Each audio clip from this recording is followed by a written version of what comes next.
Hello Internet, it's me Josh, the Aging Gamer. So, let's talk about Spider-Man. I've talked about this in past videos, but Spider-Man was one of my favorite superheroes as a kid. I followed that fantastic 90s cartoon. I still have a bunch of my Spider-Man action figures. I still have some of my old trading cards as well. And of course there were the old Spider-Man video games. And to be honest, this is where I got my Spider-Man fixes from. I didn't really read Spider-Man comics. I was more of an X-Men kind of guy. So the first Spider-Man anything I've read was Maximum Carnage. And man, this story is dark. I mean, as a kid, this was one of the first things I was really exposed to that featured so much senseless murder and chaos. I mean, we see that a lot in TV shows now, but as a kid, it really hit me and I became fascinated with the story. Therefore, fascinated with the video game. I love the game, but I was never really good at it. Well, I had the opportunity to play it for the first time in many, many years, and I thought, why not review this thing? So, ladies and gentlemen, this is Spider-Man and Venom in Maximum Carnage.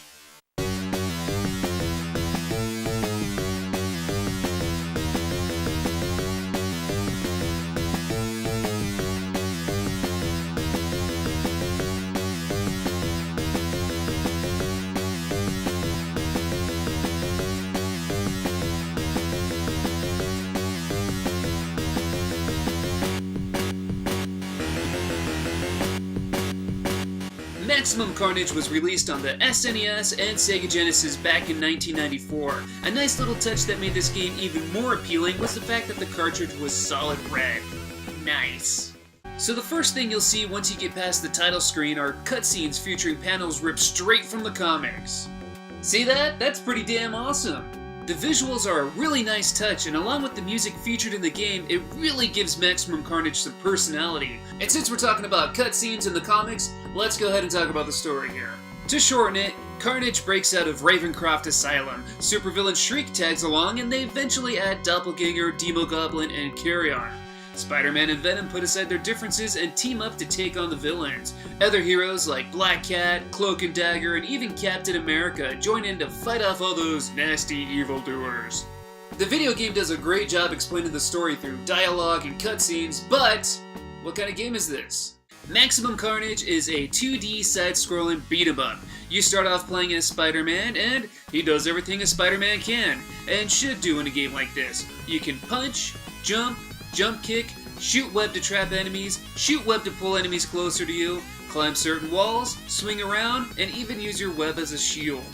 And for the most part, the gameplay is pretty solid. It's actually a lot better than I originally remembered. The controls work well, and there's surprisingly a lot of strategy here. Tie someone up in a web while you attack someone else, get perfectly in between two enemies and bash them together, or grapple one asshole just to throw at another. The only issue I had with the gameplay was when you get in a punch fest with an enemy, you'll automatically grapple them, which would leave you open to another attack from someone else. And considering how often you have to fight off hordes of enemies at once, this happened a lot. But other than that, the gameplay mechanics are responsive and fair. Also, having the ability to block is awesome because that was something so many of the old side-scrolling beat-em-ups were missing. As you progress through the game, you'll reach several points where you can choose between playing as Spider-Man and playing as Venom. Being a big Venom fan, of course I'm going to play as him right away. Picking Venom will lead to a few different levels that you wouldn't see if you were playing as Spider-Man, so that's pretty cool. And for the most part, Venom plays exactly like Spider-Man does. You can do all the same moves and techniques with each character. The only real difference I could find between the two is that Venom seems a bit more powerful while Spider-Man's a bit quicker. The game also features a lot of cameos from other Marvel superheroes. You'll see a lot of the characters through cutscenes, but within the levels themselves you might find these little icons that let you summon a hero to help you out. You'll see the likes of Black Cat, Iron Fist, Firestar, and others. Sometimes summoning a hero will end with a different result, depending on who you're playing as. For example, if you're playing as Spider-Man and you summon Black Cat, she'll do a bunch of flips on the screen. Though if you're playing as Venom and summon her, she'll pounce on an enemy before flipping away.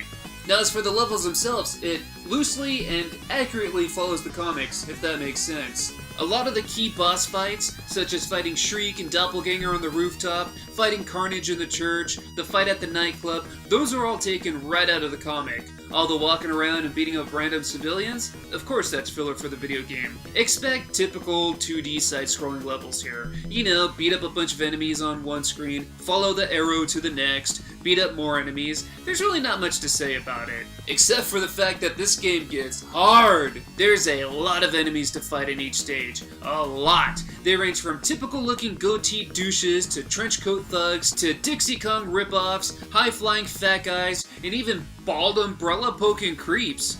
You'll be fighting a lot of them at once, so you have to be on your toes and fight with some strategy. If you try to rush in and throw punches, you're gonna get your ass kicked. Oh, and for those wondering why civilians are attacking Spider-Man and vice versa, in the comics it's explained that Carnage's mayhem on the city has brought out the chaotic side of humanity, and everyone starts to riot. So don't feel bad for beating on women and the elderly. Sometimes strategy isn't enough to win at this game, it's also a test of endurance. This game will wear you down. Fighting off a bunch of civilians is one thing, but having to constantly fight off the main villain team, that's what's going to give you the game over screen. Shriek will shoot at you with her sonic blast. Hell, just getting too close to her can hurt you. Doppelganger can charge at you and stomp on your face. Demo Goblin will fly around and throw bombs at you. You can kick him off his glider, but he's even tougher fighting fist to fist. Carry-On isn't too hard to fight off, but if he gets close, he'll actually drain your health. And of course there's Carnage himself. His offense makes him hard to hit, and he even has long-distance attacks. Overall, he's very hurty. There's so many times you have to fight these guys in this game, and it gets harder and harder with each encounter. They'll attack in twos, and when you defeat one, another villain will take its place. The best strategy here is to focus on one enemy, defeat them, then focus on another one. It's tough, but you can do it.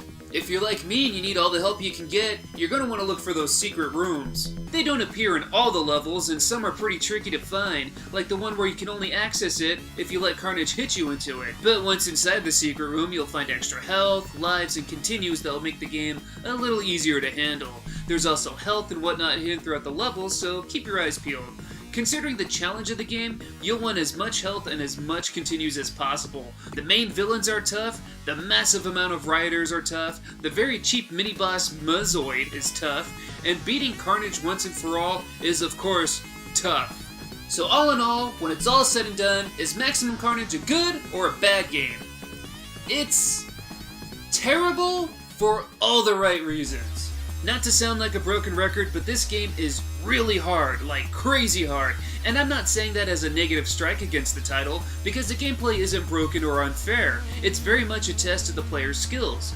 Maximum Carnage isn't a game where you can expect to just jump in and beat it. You actually have to get good at it.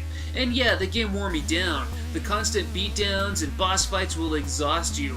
But because of this, the further you get into the game, hell, if you manage to even beat it, it really gives off a sense of accomplishment. I can understand the difficulty turning people away from this title. Hell, it did to me for years, but going back to it now, I can appreciate the title for its challenge. Perhaps the game could have benefited from having a difficulty setting or so, but the only real negative I have about this game is its lack of multiplayer. I mean, we got a 2D side-scrolling beat-em-up starring both Spider-Man and Venom, but no two-player option? What the hell is that about? I suppose from the story's perspective, it wouldn't make sense, but damn, if my friends and I were able to tackle this game with 2 players instead of 1 back when we were kids, I'm sure we could have beat it.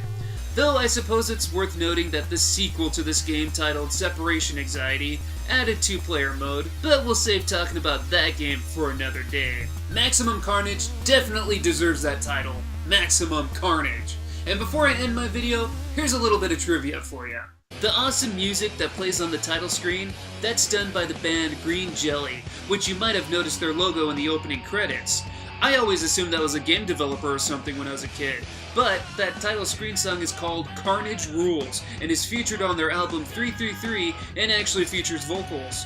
So now that I got another chance at playing Maximum Carnage, I think I'm done playing it for a very, very long time. It's not a bad game, it's just a challenge. But these are just my opinions. What do you guys think? Let me know in the comments below. If you like this video, give it a like. If you want to see more videos, make sure that you hit that subscribe button so you don't miss out. Thank you guys for watching, and until next time, I'll see you later.